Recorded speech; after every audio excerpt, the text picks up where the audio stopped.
Hi, my name is Spencer Nottage. And I'm Matthew Ilium. And we are the muscle behind Quandary Film Animation. That's what this story is all about, is the symbiotic, is relationships, you know, I mean, that's... How everything works together. How things work together and how walls are built. That's also, you know, that's in the ship design, that's in all of our visual designs, so some of the costuming we're talking about has a similar find.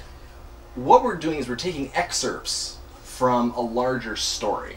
When we set out to do sci-fi, we didn't want to do anything half-assed. We really wanted to make a world that you could step into, you know, and not just through the camera, but as an actor, step into and be like, holy crap, I am in a place that I've never seen before, never experienced before. This project's going to be really interesting because it's we're not going to have a lot of space. The set is so small, we're not going to have a lot of space to use traditional lighting techniques and to use traditional movie lights. We're going to have to rely on a lot of kind of consumer household items that you can buy in order. We're basically almost building most of our lights. We're building a lot of our power distribution in terms of we're building dimmer boards and switchboards for the whole set.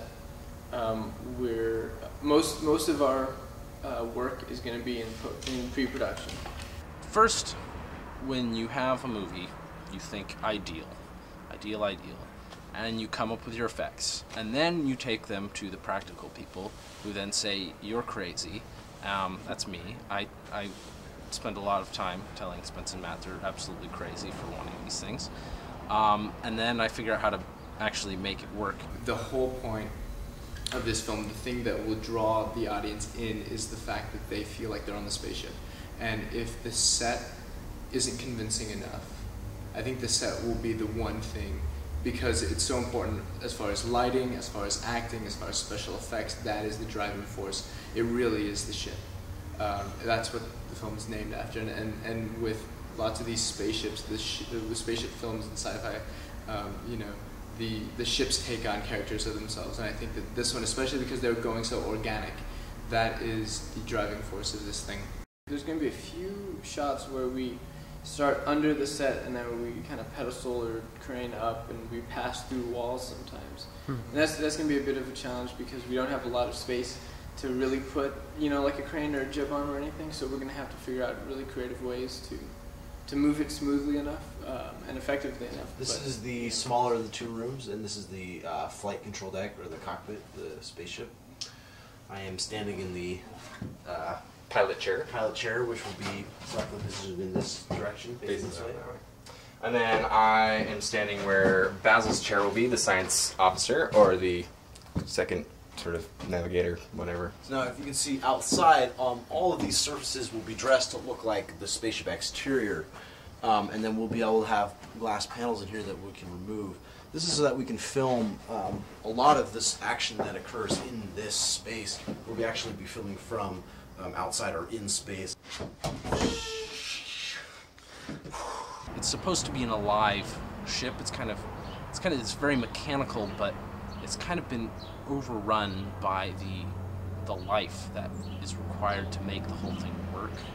This is kind of an idea that they have, and I think the effects will really bring that to the fore and make the ship alive. That's my goal.